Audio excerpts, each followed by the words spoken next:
هاجم الأمين العام لحزب الله حسن نصر الله السعودية ودول الخليج متهما إياها بالتخلي عن لبنان في محنته بالوقت الذي تدفع فيه ملايين الدولارات للاعب كرة قدم، مشيرا إلى صفقة كريستيانو رونالدو مع النصر السعودي. وكان رونالدو قد انتقل منذ أسابيع بشكل رسمي إلى صفوف نادي النصر السعودية مقابل مبلغ طائل جعله اللاعب الأغلى أجرا في العالم حتى الآن. وفي كلمته بمناسبة الذكرى 30 لانطلاق المجلس الاستشاري للدراسات والتوثيق، استنكر نصر الله إنفاق هذه المبالغ الضخمة في لعبة كرة القدم، بينما دولة عربية جارة لبنان مهددة بالانهيار وفي أمس الحاجة للدعم. وقال بحسب ما رصدت وتم نصه متسائلا: هل لبنان أهم لأوروبا من مصر؟ هل لبنان أهم للسعودية من مصر؟ هل لبنان أهم للخليج من مصر؟ وأضاف الأمين العام لحزب الله: ماذا ينقص دول الخليج أن تيجي 100 مليار 200 مليار 300 مليار دعم للبنان، ويعتبر أنهم يلعبوا فوتبول، في إشارة منه للصفقات الضخمة التي أجرتها السعودية مؤخرا في المجال الرياضي، وخاصة صفقة رونالدو التي باتت حديث العالم. وتابع: وتستنهض في دولة عربية على حافة الانهيار، يعني من سوء حظنا أنه بمصر رغم في لاعبين كبار ومهمين ومحترمين ودوليين، بس ما عنا لا رونالدو ولا عنا ميسي. واختتم: طيب هذا نموذج، ما في داعي نحكي ونشرح فيه أكثر.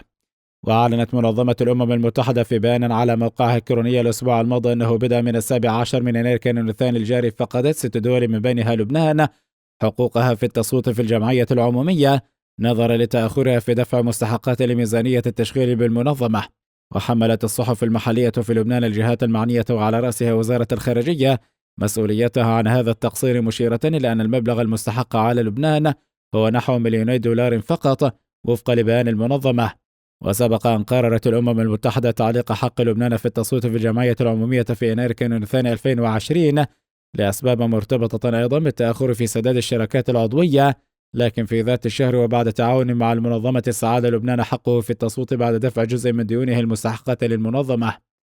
ويعيش المواطن اللبناني تحت وطأة مستويات غير مسبوقة لارتفاع أسعار الاستهلاك، وذلك بفعل تداعيات الأزمة المالية والاقتصادية التي تعاني منها البلاد منذ أكثر من 3 سنوات. وانزلاق لبنان إلى دوامة ارتفاع أسعار الاستهلاك لا يرتبط بشكل مباشر بما يعيشه الاقتصاد العالمي من تضخم في الأسعار، بل هو ناتج عن استمرار انهيار العملة المحلية التي فقدت أكثر من 95% من قيمتها، ما انعكس ارتفاعا بأسعار السلع المستوردة والخدمات وحتى السلع المصنعة محليا نظرا لارتباط كلفة إنتاجها بأسعار الطاقة والمواد الأولية المستوردة. هي أيضا جدير بذكر أن نجم كريستيانو رونالدو انتقل مؤخرا لنادي النصر السعودي مقابل 200 مليون يورو سنويا. ولا تزال الفضائح تلاحق مسؤولي الديوان الملكية في السعودية وسط مطالب بفرض عقوبات عليهم في ظل تورطهم بتهديد ومضايقة نشطاء السعوديين في المنفى. وقالت منظمة الديمقراطية الآن للعالم العربي داون في مذكرة للفريق العامل المعنية بسياسة حظر خاشقجي بوزارة الخارجية الأمريكية أنه ينبغي على وزارة الخارجية الأمريكية فرض عقوبات على إبراهيم الحسين عميل الحكومة السعودية بموجب سياسة حظر خاشقجي ومنعه من السفر إلى الولايات المتحدة. وقدمت المنظمة أدلة مفصلة توثق كيف قام الحسين الذي يعمل في الولايات المتحدة بترهيب وتهديد ومضايقة النشطاء السعوديين في الولايات المتحدة وكندا. ويعمل الحسين في الديوان الملكية السعودية، وكان على اتصال مع تركي آل الشيخ وزير الرياضة السعودية السابق والمستشار المقرب لولي العهد محمد بن سلمان بعد اعتقاله من قبل مكتب التحقيقات الفيدرالية. يقبع الحسين حاليا في السجن في بروكلي بنيويورك، وأقر بأنه مذنب في الكذب على عملاء مكتب التحقيقات الفيدرالية بشأن حسابات وسائل التواصل الاجتماعي التي استخدمها لترهيب السعوديين في الولايات المتحدة وكندا. قال رائد جرار مدير قسم المناصرة في منظمة داون إن فرض سياسة حظر خاشقجي على الحسين سيكون بمثابة تحذير ضد الأفراد الذين يعملون في الأنظمة القمعية ويعتقدون أنهم قادرون على الإفلات من العقاب عن هجماتهم على أصوات المجتمع المدني والمعارضة في الداخل وبالخارج. وأضاف: نواجه هجمات مستمرة لا هوادة فيها من قبل عملاء الحكومة السعودية ضد ناشطين في الولايات المتحدة حتى بعد مقتل جمال خاشقجي، نعمل على وضع حد لذلك. يوضح تقرير منظمة داون كيف أرسل الحسين رسائل خاصة بين يناير 2019 وأكتوبر 2020 باللغتين الإنجليزية والعربية إلى النشطاء السعوديين في الولايات المتحدة لإيصال تحذيرات مثل: إذا لم تكن عائلتك قد ربتك جيدا فسوف نربيك وسوف يمسحك محمد بن سلمان من على وجه الأرض سترى. إحدى السعوديات اللواتي استهدفن بهذه الرسائل تعيش في نيويورك، حيث انتقدت وزير الرياضة السعودية السابق تركي آل الشيخ المعروف بأنه مقرب من محمد بن سلمان. حاول الحصان الحصول على مكانها الفعلية من خلال الادعاء بأنه يعرف بمشاكلها مع آل الشيخ، وقال إنه يمكنه ترتيب لقاء بينهما، ولكن فقط إذا قابلها هو أولا. كما أرسل الحصان صورة جدها لامرأة ثانية في محاولة لإقناعها بالكشف عن مكان إقامتها.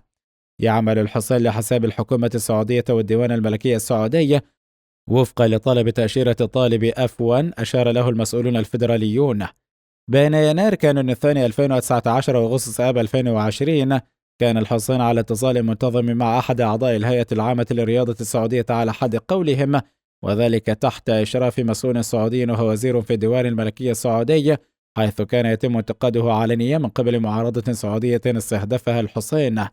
في 25 من يونيو حزيران 2022 ألقى مكتب التحقيقات الفيدرالي القبض على الحصين واتهمه الادعاء بإخفاء حقائق مادية والإدلاء بأقوال كاذبة لمكتب التحقيقات الفيدرالي بدعوى أنه لم يكن لديه أي حسابات على وسائل التواصل الاجتماعي في 3 مقابلات طوعية مع عملاء فيدراليين بين يونيو حزيران 2021 ويناير كانون الثاني 2022 وفقا لمذكرة الاعتقال الخاصة بمكتب التحقيقات الفيدرالي.